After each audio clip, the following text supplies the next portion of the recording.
원래 조경룡은 소염맹문동이라고 해서 이 춘난 중에 일종의 이파리 요만큼하게 통통하게 나오는 게 있어요. 그게 이제 조경룡인데, 근데 우리나라에서는 이제 그거 비싸니까는 그냥 일반 맹문동을 심어서 조경룡으로 많이 팔아요. 그래서 아파트에 축대 쌓고 나면 중간에다가 연산홍 끼다가 요새 맹문동 많이 끼잖아요. 그래서 그런 용도로 쓰는데,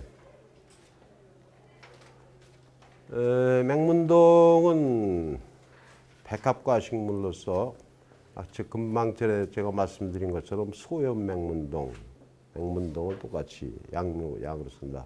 양명도 마찬가지로 맹문동입니다. 릴리오페 프레티폴라가 요거는 이제 그 왕가 내지는 당가 두 사람이 식물학자들이 공동 발견을 해서 두 사람이 이름을 붙인 거고, 요 식물에는 종명, 속명, 종명 나가야 되는데 과명, 종명, 계문 강목 과속 종이죠. 과명, 속명, 종명 순으로 나오는데 마지막에 붙는 것들은 요거 이 식물을 발견해서 등재하면서 자기들이 명명할 때 이름을 붙이는 겁니다. 여기 가울러 이런 것들. 뭐 예를 들면 인삼은 파낙스 진생 C.A. 메이야. 그 이제 명명한 사람 이름이고요. 충남 청양이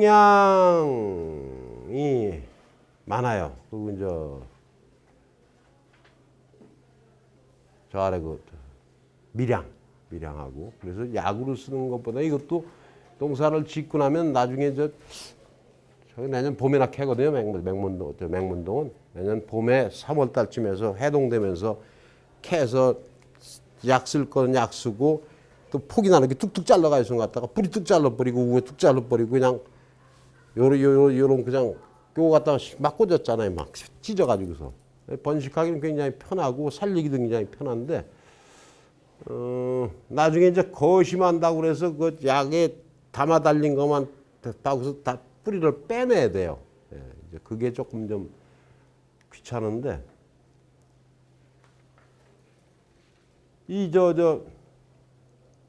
수염 뿌리가 비대하여 육질의 덩이 뿌리로 발달한다. 덩이 뿌리는 밑이 둥글고 머리는 뾰족하며 길이 10 내지 25mm, 지름 3 내지 5mm로 길고 둥근 고구마 모양이다. 껍질은 얇고 연한 황갈색이며 육질은 수분이 많고 반투명하며 가운데 실 같은 중심주는 질기다. 건조된 명문대의 표피는 주름이 지며 색깔은 연한. 뭐만 하다 그럴까? 구기자 말려놓은 것만 하다고 보면. 구기자 말려놓은 건 많이 봤잖아요. 그죠? 근데 이게 수염 뿌리가 비대해서, 뒤에 그림이 없나? 이게 잘 보입니까? 이게 보면은 뿌리 끝에 근단이라 그러죠. 뿌리 끝이 비대하면서 이런 덩어리가 생기는 거예요. 이렇게 덩어리 생기는데, 요 안에 이 수염뿌리 원뿌리가 이 안에 들어가 있어서 수염뿌리 끝은 여기까지 와 있어요. 요거 하나를 보게 되면 여기까지 있어요. 그래서 나중에 훑어 따가지고서 따는데, 요 안에 들어가 있는 수염뿌리를 빼줘야 돼요. 뭐 집게 같은 거 가지고서. 그래 일이 많아요 이게. 그러니까 이제 3월 달에 캔단 말이에요. 3월 달에. 그러고서 캐고 나서 이거 전부 떼어내고 나서, 이거 전부 훑어내고 나서 여기 우리가 화분 분갈이 할 때 보면 뿌리 잔뜩 껴 있잖아요. 다 필요 없잖아요. 그죠? 뚝뚝 가위로다가 자르고서 또 툭툭 들어가 다시 하잖아요. 그거하고 똑같아요. 뿌리 몇 개만 있으면 살기 때문에. 그래서 우리가 가져왔을 상태에서도 뿌리 요만큼밖에 안 남았어요. 그리고 위에 이파리 보면 요만큼. 요거밖에 안 돼요. 그리고 나머지는 한 군데 모아가지고서 이제 그때부터 이 작업을 해야 되는 겁니다. 맹문동이. 쉽지 않아요, 이거 하기가.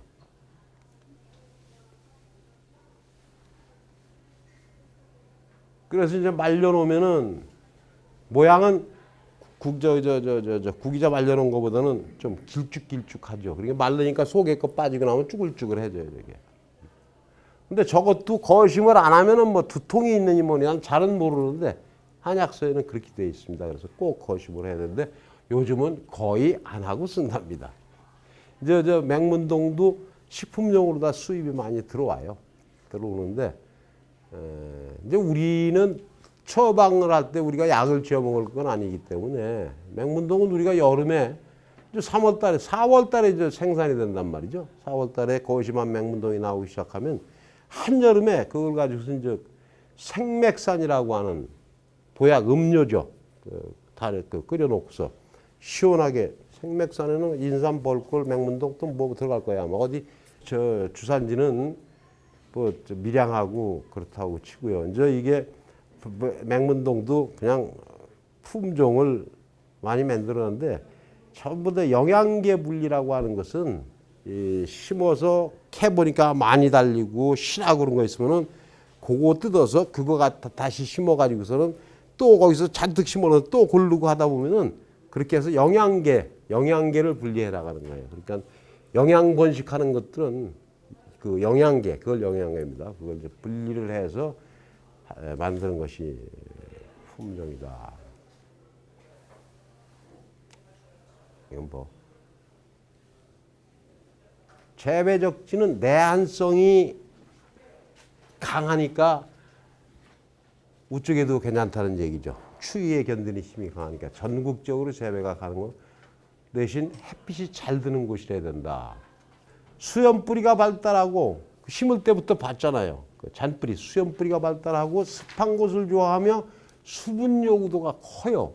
그러니까 한발에 가뭄에 굉장히 약한 거예요. 그래서 물 빠짐과 보수력을 물을 끌어안고 있는 그런 땅이 좋은데 지금 여기는 사실은 보수력이 좋은 땅이라고 볼 수가 없는 것이 뭐 퇴비가 들어가기를 하나 뭐하나. 그래서 저거는 한발의 피해 때문에 많이 못 크고 그랬겠다. 계속 비 안 왔잖아요. 그러니까 저 오미자 얘기할 때 제가 얘기를 했었죠. 오미자 강의할 때 오미자 뿌리가 전부 수염 뿌리가 발달하면서 천근성으로 다 지표에 분포하다 한다. 관수 시설 없이는 절대 하지 말라는 얘기를 했고 가뭄에 견디지는 못하니까 말이죠. 근데 맹문동도 마찬가지예요. 뿌리가 그런 형태로 수염 뿌리 많은 놈들은 깊게 들어가지 못하고 전부 그 밑에 있습니다. 그러다 보니까 비 안 오고 수분 부족하면은 목마르면 죽죠. 별 수 있어요. 그러다 보니까는 그 틈에 잘 빡빡하게 심었던 놈들이 많이 없어진 것이 그래서 틈남은 맹문동 밭에는 물을 좀 줘야 된다. 오늘도 사람들이 많으니까 가서 물도 좀 일부는 물도 좀 주시고 물 줄 때는 충분히 줘야 돼요. 물 줄 때는 충분히. 껍데기 이렇게 쪽쪽쪽쪽 그 포기만 줘가지고는 오히려 갈증만 더 나는 겁니다. 왜 화분에 물 줄 때도 그러잖아요. 물 한번 쭉 빠질 정도로 다 주고서 맨날 주지 말고 번식은 뭐 대부분 분주에 의한 영양 번식입니다. 종자 번식은 가능하지만 저기 아파트 같은데 공안지에 맹문동 많이 보셨을 거예요. 맹문동 꽃이 폈다가 열매가 어떻게 생기죠? 까맣게 달리죠. 예. 그러니까 종자 번식도 가능한데 포기 나누는 게 제일 편해요. 지쳐들 하잖아요. 따내고 나면 저게 제대로 크면은 한 포기가 이만큼해져요. 그러면 뚝뚝 잘라내고 선 한 개씩만 붙어 뛰면 한 10개는 뛰는데 우린 그냥 대충 뛰었잖아요, 이게. 이게 번식, 영양 번식하는 게 훨씬 편합니다. 포기 나누기 요령은 덩이뿌리가 튼튼하게 비대바리칸 것을 선택. 덩이뿌리라는 건 아까 그겁니다. 맹문동. 이놈이 실한 포기를 쓰란 얘기죠. 그러니까 그걸 갖다 선택을 해서 5 내지 7cm 이 정도. 뿌리는 5 내지 7cm.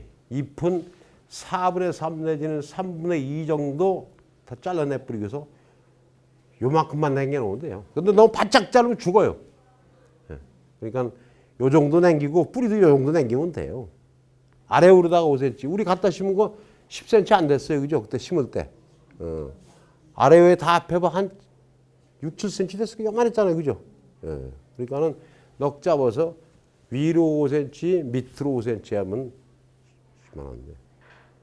그렇게 나와서 자르면 그냥 대충 금방 안 심을 것 같으면 그냥 어디 흙에다 대충만 파묻어 놓으면 근데 그 대신 뿌리가 수염 뿌리 형태이기 때문에 아무리 잘라냈다고 하더라도 말라버릴 수가 있기 때문에 수분 유지는 좀 해주고 그러고 웬만하면 바로 그냥 심어버리는 게 편합니다.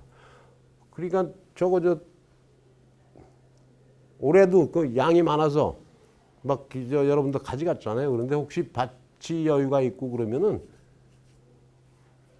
그 반돌군이 저런 거 갖다가 구기자도 마찬가지로 막 잘라서 갖다 꽂으면 돼요. 그냥 갖다 꽂아야죠. 그러니까 그래서 하기 편한 거나 지금 저 한 거란 말. 감초는 포복공 나오니까는 종자 가지고 하는 거는 발화시키기 힘들어요. 사실은 여러분들이 할 때는. 그래서 영양계 번식할 수 있는 것들은 여기서 여러분들이 심은 주인이니까 그렇게 좀 정리해서 쓰시면 좋겠고요. 뿌리를 짧게 끌어주는 이유는 뿌리의 기부 가까이에서 덩이 뿌리를 형성한다. 그 얘기는 뭐냐면은 짧게 길게 내비두면은 이게 심어놓으면은 새로 나오는 것도 있지만 이게 다시 재생육을 한단 말이죠. 그러면은 여 밑에 가서 달려요 이게 덩이 뿌리가. 뭐 묘 조제라고 할 것도 없이 그냥 이렇게 해놓으면 이렇게 하면 이제 갖다 심으면 되는 거고요. 잎을 잘라주는 이유는 뿌리가 활착될 때까지 무리한 증산을 억제하는 거다. 보통 수확 면적의 2, 3배는 식재가 가능하다. 이 얘기는 다 이해가죠? 뿌리가 활착될 때까지 무리한 증산을 억제한다. 늘 살아있어요. 그렇기 때문에 뿌리는 그냥 내비두면 우선 갖다 옮겨놓으면 몸살을 해요. 분갈이를 한번 하도 똑같잖아요. 근데 이거는 밭에 분하고 또 틀리는 조건이기 때문에 그러면은 이파리가 그냥 남아있으면은 호흡을 한단 말이죠. 그러면 물 모자라요. 그렇기 때문에 뿌리도 나무도 옮길 때 뚝뚝뚝뚝 다 잘라버리잖아요. 그죠?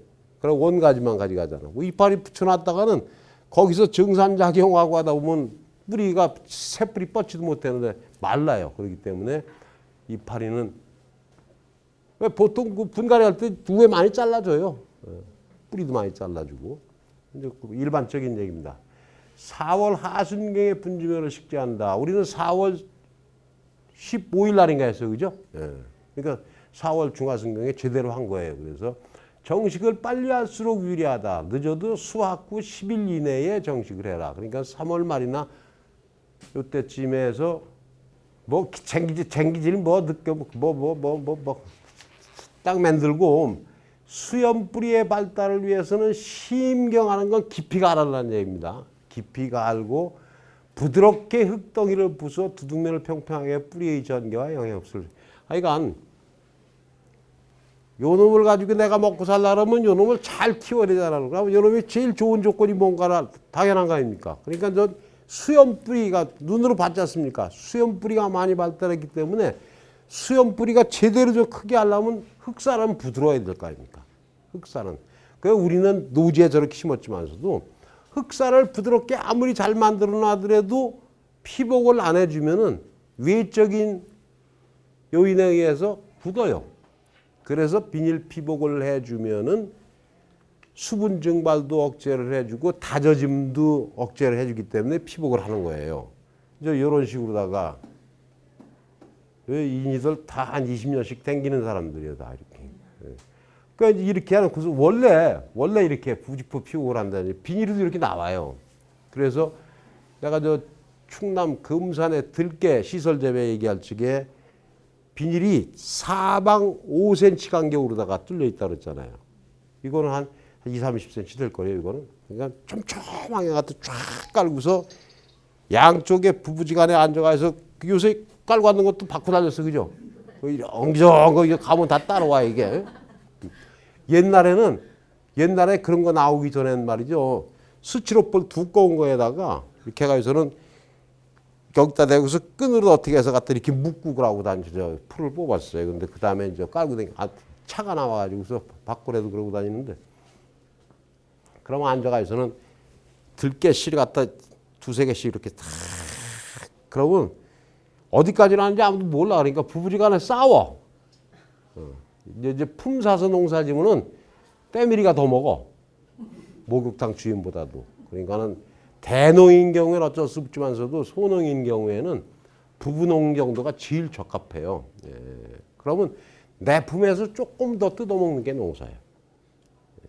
그렇기 때문에 둘이 하니까 이제 불문지를 만들어 놓고 딱 구멍수 쉬어가서는 그러면 내가 좀 빨리 놓고 그러더라도 저까지 안 가. 왜? 또 오면 겹치니까. 그럼 부부지간에 약속 탁 하고 하면 실수가 별로 없습니다. 근데 남 시켜놓으면 이렇게 안 돼. 예. 그래서 맹문동도 이런 식으로다가 부직포를 씌워서 여기 갖다가 뒤집어 놓으면 됩니다. 그래서 두둑은 150에 180이라고 한다는데 나는 늘 하는 얘기가 이거는 이제 시험에 의해서 이런 두둑에다 하는 것이 경기 이용료율도 늘리고 작물의 수량성도 극대화된다고 하는 그 타겟치를 가지고 거기에 맞춰서 시험을 한 거예요. 근데 이렇게 하다 보면은 두둑을 150에서 180으로 만들려면은 이 두둑을 만들려면 말이죠. 이거는 연구소고 국가기관이기 때문에 내 돈 안 들어가기 때문에 평평하게 만들어져요. 근데 여러분들이 농사를 지는다고 할 적에는 남한테 줘서 쟁기질하고 로타리 치고 그러고 관리 가지고서 골 따달라고 그래요. 150에서 180짜리 이게 한 120 들 텐데 이거 더 넓게 해서 관리가 이 지나가고 이렇게 왔다 갔다 하면서 흙을 막 친단 말이에요. 이렇게 양쪽으로 다 올리면은 흙이 이렇게 쌓여 이렇게 쌓여 이렇게 여기 가운데는 푹 꺼져요. 그러면 대충 긁어내려도 여기를 확 가기 전에는 여기가 붕긋해져야 되는데 근데 여기가 항상 주저앉아. 어느 밭이든지 가보면 그러면은 그러고 거기다 비닐을 씌웠다. 예를 들어서 두둑이 이렇게 생긴 두둑을 만들어 놓고 비닐을 씌우면 여기는 온상이 돼. 온상. 여기는 떠가 있어는 종자를 넣어도 안 나오고 여기는 그 대신 안에 습기가 많고 그러니까 풀이 났다 하면은 조금 있다가 여기가 벌떡오면서 펑 이렇게 돼. 이제 비닐가 이렇게 돼. 그러면은 그거 처음에는 가운데 좀 찢어서 손 집어넣고 뽑아 택 뜯는 소리입니다. 이건 뭐 한 10여 년 이상 나 경험을 한 건데 그래서 이런 식으로 만들고서 타이트하게 해서 발로다가 이렇게 밀면서 요령이 생겨 농사 있다 보면은 구화지를 이렇게 하면서 이렇게 집어넣고서 갖다 해놓으면은 짱짱하게 덮어놔야지 풀이 못 일어나요. 근데 대충 해놓고 가운데 이렇게 만들고 이렇게 씌워놓으면 여기 온실이야 온실 여기는. 아이고 그냥 풀이 신나 거기는. 그러면 옆에서 이렇게 올라오는 것들 얘들 다 절단나고 이게 비닐을 번쩍 들어 풀들이 올라오면서. 그러면 남 시켜서 대충 비닐을 씌워놨던 것들이 실실실 이게 들리니까 빠져. 그러니까 바람 한번 휙 불면 들어갔다 바람 탔다 하면 딱 뒤집어지고 그러면 농사 망하는 거예요. 수 없는 시행착오를 설보서 했기 때문에 이거는 내가 여러분들한테 얘기를 하는데 그래서 두둑은 누가 뭐래도 90cm 정도만 해요. 충분히 저만큼 수량 납니다. 90 정도 이런 정도만 해서 그 대신 짱짱하게 갖다 피복을 제대로 해줘야지 풀하고 전쟁에서 우선 길을 잡을 수가 있다. 이건 너무 넓다는 얘기를. 그래서 이랑 사이, 골 사이, 그러니까 180 같으면은 30cm 간격으로 하면 6, 38, 6줄 들어가잖아요. 그러면 6줄에 이쪽 백을 하면은 이 사이는 5개가 되죠. 그죠? 5줄. 그러면 3, 5, 15예요. 그러면 사실은 끝까지 심어야 된다는 얘기거든. 그러니까는 넉줄을 심으면은 하나, 둘, 셋, 넷, 그러면 하나, 둘, 셋. 그러면 3, 3은 9에 60이 남으니까 양쪽에 30은 밭가생이하고 분위를 씌우는 거 이렇게 남는 거예요. 그럼 이제 폭이 쌓이는 10cm 간격으로다가 여기는 내가 그냥 대충 30에 20 정도 그냥 대충 꽂은 거예요. 이거는 이 계속 포기가 벼포기 벌듯이 포기가 벌기 때문에 10cm 간격으로 해놓으면 빡빡해져요. 제대로 컸으면 저게. 근데 지금 좀 많이 절단 나가 있어 헐렁헐렁한데 포기 수는 요거 찢어 달찌게 우리는 4 내지 6 이상 심어졌어요. 그죠? 내가 대충 막 뜯어 심었잖아요. 그러니까는 잘 씌워보면 10개씩은 들어갔을 겁니다. 그래서 우리나라 벼농사도 옛날에는 이 포기가 커야지 많이 달리니까는 농사 기술이 막 발전하기 전에는 많이 꽂았어요. 한 포기를 그 모판에서. 지금 전부 이항기를 쓰기 때문에 그런 포트가 나왔어요. 옛날에는 모판에다 갖다가 모아가지고서 거기서 뭐 뽑아가지고서 심던 시절이 불과 얼마 안 됐습니다. 그거. 그러다 보면은 뭐 한 10개 이상씩 이렇게 듬뿍 해서 그 대신 포기 사이를 널찍널찍하게 심어줬어요. 그런데 이것보다는 이론적인 것이 소주밀식이라고 해서 서너 개만 하고 그 대신 가까이 심어줘라. 그게 훨씬 낫다 해서 이제 벼농사가 바뀌는 변천사 중에 그 중에 이제 그게 들어갑니다. 소주밀식. 그게 우리 어렸을 때 소주밀식 얘기 나옵니다. 그래서 주당 4 내지 6주. 심는 깊이는 너무 얕게 심으면 뿌리 활차게 한다고 너무 깊게 심으면 뿌리 뻗음이 나쁘게. 이게 굉장히 까다로운 거예요, 이 얘기가. 보통 심는 것들은 뭐 이렇게 크게 영향 안 받는데 이거 왜? 수염 뿌리 작물이기 때문에 너무 얕게 심어 놓으면 활차게 안 되죠. 당연하죠. 근데 너무 깊게 집어 넣으면은 뻗음이 나빠요. 왜? 그 표토로 갈수록 토양 물리성이 좋고 우리 보통 우리나라 토양의 유효토심이 15cm 내외밖에 안 된다 그랬잖아요. 근데 이 생땅 같은 데까지 이렇게 딱 푹 집어넣어 버리면 밑구녕으로 뿌리 뽑긴 더 힘들죠, 이게. 그래서 암만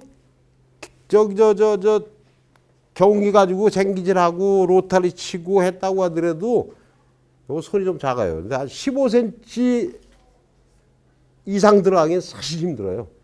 그래서 요걸 늘 무슨 농사를 하더라도 좀 염두에 두시면은 좋을 겁니다. 그래서 특히 그 수염 뿌리가 많이 발달하는 우리가 얘기한 중에는 오미자가 그런 게 있다 그랬잖아요. 이거하고는 적당한 깊이라는 것이 이제 그때 나 이런 얘기 안 했으니까 똑같이 감초 당겨 심으면서 똑같이 그냥 득득 끌고 심었으니까는 깊이 심어준 놈, 낮게 심어준 놈 그렇게 분명히 여기는 있었을 거예요. 그러니까는 둘 중에 어떤 놈들은 절단나고 죽고 뿌리를 잘 못 내리고 있다가 계속 가물었지 비는 안 오지.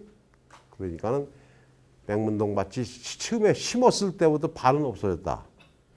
그런 영향이다. 이렇게 보시면 됩니다. 이제 요렇게 심으면 되는 거예요. 그래서 이건 일반 포장이고 부직포를 갖다가 뒤집어 씌워놓고 이제 풀 때문에 하는 거예요. 부직포는. 근데 이제 이게 이제 장단점이 있죠. 부직포 같은 것은 문자 그대로 부직포예요. 비닐이 아니고. 물론 화학 제품이지만서도 부직포 아시죠? 네, 부직포. 그런 그 공기가 통해요. 이거는. 그러니까는 이렇게 갖다 잡아당겨서 떠 있잖아요.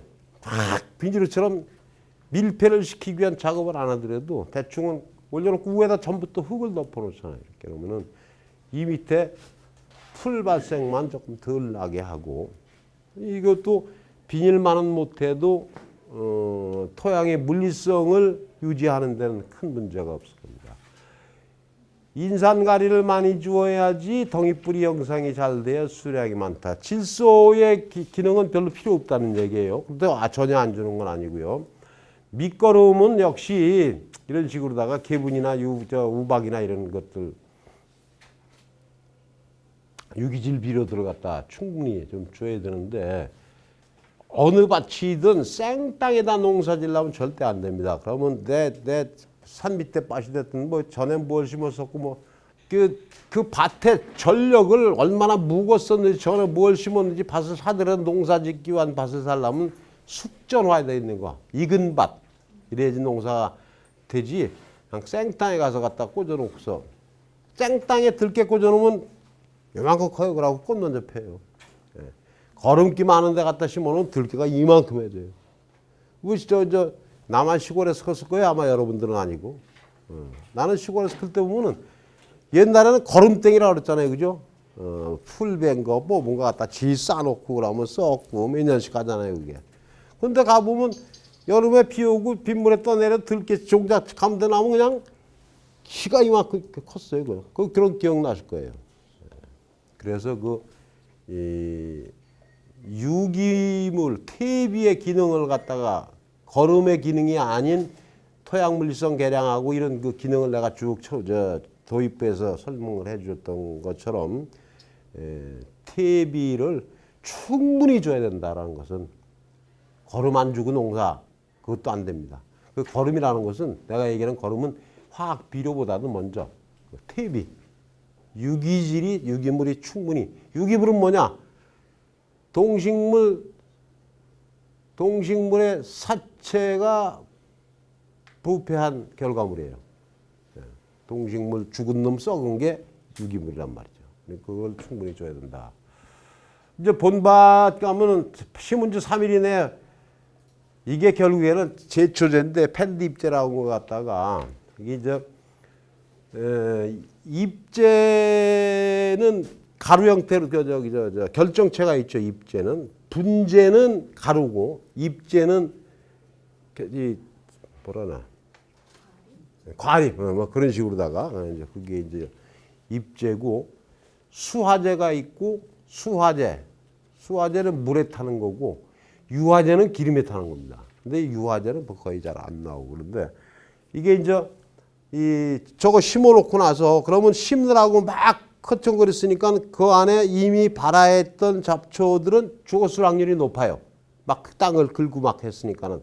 그러면은 오래 내비두면 그게 또 거기서 이제 다시 또 발화를 시켜 잡초 종자들이. 근데 그 전에 잡초 종자들이 발화하려고 조건 맞기 전에 맹문동 심은 3일 이내에 펜디 입제를 갖다가 뿌려주게 된 게란 얘기죠. 그러면 입제도 그렇고 수화제도 그렇고 대부분 제초제는 입제가 많아요. 그러면 그것이 지표면에 있는 수분과 결합하면서 쭉쭉쭉쭉 보이지 않는 것들이 텔레비에서 뭐 나오는 것처럼 이렇게 해서 피막을 형성하는 겁니다. 이것이 보이지 않는 막을 형성을 해주는 거예요. 그 잡초들이 거기 닿으면 못 올라오게끔. 그래서 보이지 않는 이 입제들은 대부분 피막 형성제입니다. 그래서 저걸 뿌려주면은 그 3일 내 그 밭 막 표토층을 막 부신 상태에서 발화한 잡초 종자들이 보이진 않지만은 발화했더라도 흙 속에 눈여기 안 보이죠. 그럼 이미 발화했다가 한 3 내지 5일 일주일 되면 갖다 들고 올라오는데 그 전에 거기다가 입제 처리를 제초제 처리를 해줘 버리면은 이불을 보이지 않는 비닐을 깔아진 거기 때문에 못 들고 올라온다. 그래서 꽃대는 7월 하순부터 8월에 걸쳐서 꽃대가 나올 때 제거하는데 이걸 하는 것이 조사포닌 함량을 증가시키는 것도 물론 있겠지만은 누가 한약 먹을 적에 사포닌 함량 재서 먹습니까? 그러니까는 그건 우리가 하는 얘기고 결국에는 수량성의 증가입니다. 소출이 많아진다는 얘기예요. 꽃대를 놔두면은 무효 에너지 발산이 심하다. 그러니까는 지황도 늦었지만 지금서부터 보이는 대로 자꾸 끊어주세요. 그래야지 그리 나갈 놈들이 뿌리에 가서 축적이 된다. 이게 병은 그때그때 보고 하는 수밖에 없어요. 나도 모르는데 붉은 전문이병은 이파리에 발생하는데 아마 제일 흔할 거예요. 우리 집에서 키우는 춘난 같은 것도 산에서 캘 때 보면은 점 찍힌 거 많아요. 그죠? 그리고 이 가장자리에 점이 되는 말라서 이렇게 해서 구멍 나 있고 타 있고 그 산에 다니면서 춘난 같은 거 보게 되면 난 캐러 다니면서 보면 그런 거 많이 보거든요. 병이거든요. 그것이. 그래서 발병 초기에는 등황색 옅은 황색의 원형 반점이 생기지만 병만이 진전되면서 내부는 담갈색 갈색을 띠고 외부는 적갈색의 대형 원형 반점을 형성한다. 윤작이나 경정적 방법으로 아적시스트로빈 이런 것들을 치는데 하여간 그 모든 세상이 좋아서 약초 얼마 되지도 않는 약초까지도 전부 적용 확대 품목고시 시험을 거쳐서 등록된 약재들이 붉은 전물이병. 우리 난 같은 데서 이런 거 많이 봤어요. 그죠? 난에서도 거의 비슷하게 이렇게 봤다고 이렇게. 그거 뭐 난하고 똑같잖아요. 그 다음에 이제 탄저병이라고 하는 것은 사람한테도 탄저균이라 했죠. 사람한테도. 그래서 생물학적 무기가 탄저균 아닙니까? 탄저균. 그러니까 식물에도 단저가 엄청 심하고 인체에까지도 주로 잎에 발생을 하는데 발병 초기에는 잎에 황갈색의 작고 불규칙한 전무늬가 나타나며 병이 진전됨에 따라서 무늬가 확대 섞여 커져서 붙어버린다. 융합된다. 근데 건전묘를 선택한다는 건 쉽진 않아요. 이게 병들은 건지 아닌 건지는 쉽진 않고. 그 다음에 탄저병이 말고 이제 덩이뿌리. 덩이뿌리라는 것은 수염뿌리 근단에서 비대해지는 우리가 이용하고자 하는 목적물이에요. 거기에 생기는 발생을 하는데 덩이 끝이 무르거나 갈색으로 전무늬가 생긴다. 사진이 탄저병은 무슨 뻘거지 앉은 것처럼 길게 이렇게 융합이 된 거네. 결국에는 융합이 되어서 병반이 굉장히 확대가 돼 있는. 이게 꽃이잖아요. 꽃. 네. 이게 조경용으로 쓰이는 이유가 있어요. 근데 이제 이게 밭에서 우리가 농사를 지을 적에는 이거 잘라버려야지. 이렇게 올라오기 전에 이미 잘라야지 우리가 목적으로 하는 뿌리 수량이 높아지니까. 그래서 조경용으로다가 원래는 이걸 안 썼었는데 요새는 그냥 이거 갖다 쓰더라고요. 그러다 보면은 흔히 맹문동 구형을 해요. 근데 그 이제 아까 그 탄저병 밑에 개근 썩은 증상에 이제 이게 수염 뿌리가 이렇게 내려가서 이게 이제 뿌리 끝에 근단이라 그러는데 이렇게 내려가서 여기까지거든요. 여기까지 들어가 있어요. 그래서 나중에 뚝뚝 끊다 보면 여기 조금씩 이렇게 남어. 요거를 립바 같은 거다가 잡아가서 쪽쪽 빼내야 돼. 이 속에 근단을 갖다. 이 거심한다. 이 안에 들어가 있는. 그런데 이용 목적 부위인 덩이뿌리 이 부분이 이렇게 가는 거예요. 이게 뿌리 썩음 증상이라는 것이. 개근 썩음 증상은. 그러니까 저거는 우에 탄저병이 나타난 병만을 보고 확인하는 방법도 있겠지만서 근데 일일이 해볼 수는 없어요. 응애가 아까 내가 저 구기자도 성엽이 되면은 그리고 조금 두께가 있기 시작하면은 혹응애라는 게 생긴다고 그랬거든요. 근데 그냥 응애, 혹응애, 별놈의 응애가 다 많아요. 근데 뿌리응애는 근권부가 갈변하면서 푸석푸석해진다. 뿌리응애는 흡즙성, 응애 자체가 흡즙성이다. 진딧물도 마찬가지고 즙액을 빨아먹는 해충으로서 뿌리 부위에서 식물체의 즙액을 빨아먹는다. 뿌리가 자라지 못한다. 수분과 양성을 그 양분을 흡수하지 못하여 지방부가 정상주와 다르게 연녹색을 핀다 하면은 뿌리응애를 의심할 수가 있어요. 그러니까 이제 일반적으로다가 비절 현상, 비료가 부족한 현상이 나타날 때도 누렇게 돼요. 그리고 식물이 뿌리에 이상이 생기면 그 분갈이했을 적에 누렇게 되는 것, 몸살하는 것처럼. 근데 이게 비료가 부족하면은 논바닥 전체가 그렇게 돼. 그죠? 논바닥 전체가 왜? 비료분이 부족하면 물에 녹아있기 때문에 다 똑같아, 노는. 밭하고 틀려서. 근데 밭 같은 거는 비료가 부족해서 여기만 부족하다? 그건 아니거든요. 아하, 그러면 뭔가 이상이 있을 것이다. 지표가 되는 거예요. 그래서 지상부가 정상주와 다르게 연녹색을 띠게 되면은 한 번 정도는 몇 개는 후벼 보면은 뿌리 썩음 증상이 보이면 바로 약을 치는데 증상이 보였다면 암도 그렇잖아요. 그죠?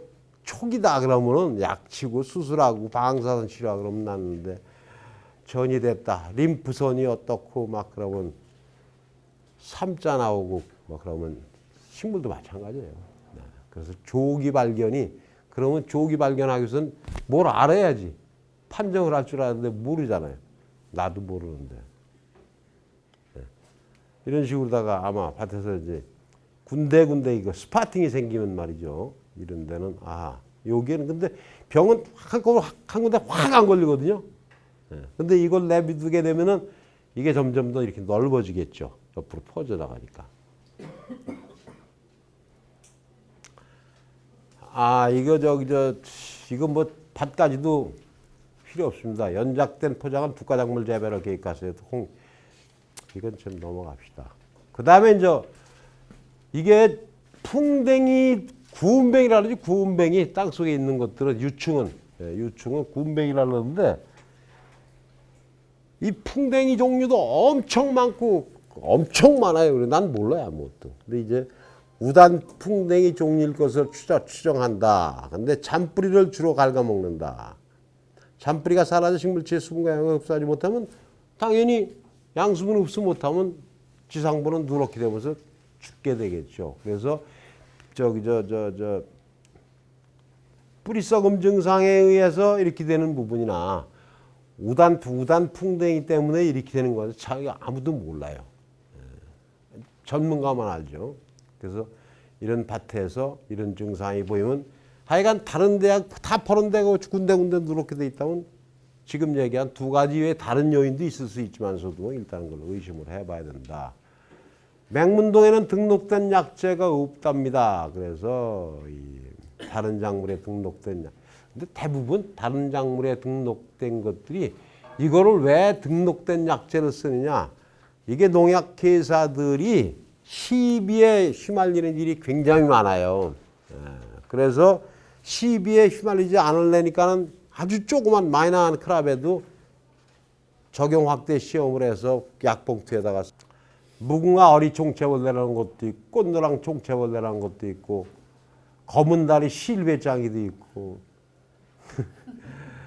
이런 것들이 우리가 볼 때는 이뻐요. 그런데 노린재도 붉은 잡초 노린재 변색 장립 노린재 피해가 이렇게 난다. 굴파리 줄기 굴파리라고 해서 굴파리가 대에 파먹고 들어가서 옥수수대 같은 거 가다가 꺾어지는 놈들이 있어요. 그리고 벼에도 갖다 꺾어지는 것들이 보면은 굴파리 들어가서 파먹으면 또 꺾어져요. 그 굴파리 종류도 엄청 많아요. 모든 해충이 다 안 좋은가? 이건 뭐 관상식물은 모든 해충이 문제다. 지생부 세계 꽃이 오래가야 된다. 수확 및 건조장은 3, 4월에 수확해서 뿌리가 끊어지고 많은 인력이 있어. 기계는 경운기 부착해서 갖다가 일단은 들어서 바깥에 나오면 사람이 캐다 보면은 깊은 데까지 호미가 안 들어가요. 그러다 보니까 떨어지는 게 많은데 푹 떠서 엎어놓으면은 눈에 보이기 때문에 로스를 좀 줄일 수가 있기 때문에 기계 수확이 좋다. 이렇게 이런 새스랑 삼지창으로 다 찍어가지고서는 두 집어 엎어놓고선 좀 이렇게 해놓는 거하고 이 푹 좀 파놓으면은 좀 근데 이거는 떨어지게 나면 이삭도 못 주서 선밭에 가면 이삭 많이 주셨어요 옛날에는. 근데 이거는 하도 작으니까는 파묻히면 그만해요. 그 다음에 이제 그네라는 건 훌치기 옛날에 거기다가 이제 훑어내는 방법. 그래서 손으로 따기도 하고 그럽니다. 세척 정설은 뭐 그냥 거심하고 거심은 3 내지 5일 정도 꾸들꾸들해진 상태에서 거심을 생 거심을 하는 건 아닙니다. 그 벤치 자크스 빼내는 거는 맹문동에 당을 하면 당이 다 있지만 이건 당이 좀 많은 편이에요. 들크네요 맹문동. 그래서 당분하면서 딱딱할 정도로 충분히 건조를 해야지. 그렇지 않으면은 부패 염려가 있습니다. 당 많은 것들은 덜 말려놓으면 부패. 그러니까 이제 이렇게 해서 만들어 놓으면 되는 겁니다. 이제 무슨 꼬챙이 같은 걸 해가 갖다 잡아 빼기도 하고 찢어서 나오기도 하고 이게 손이 많이 가요.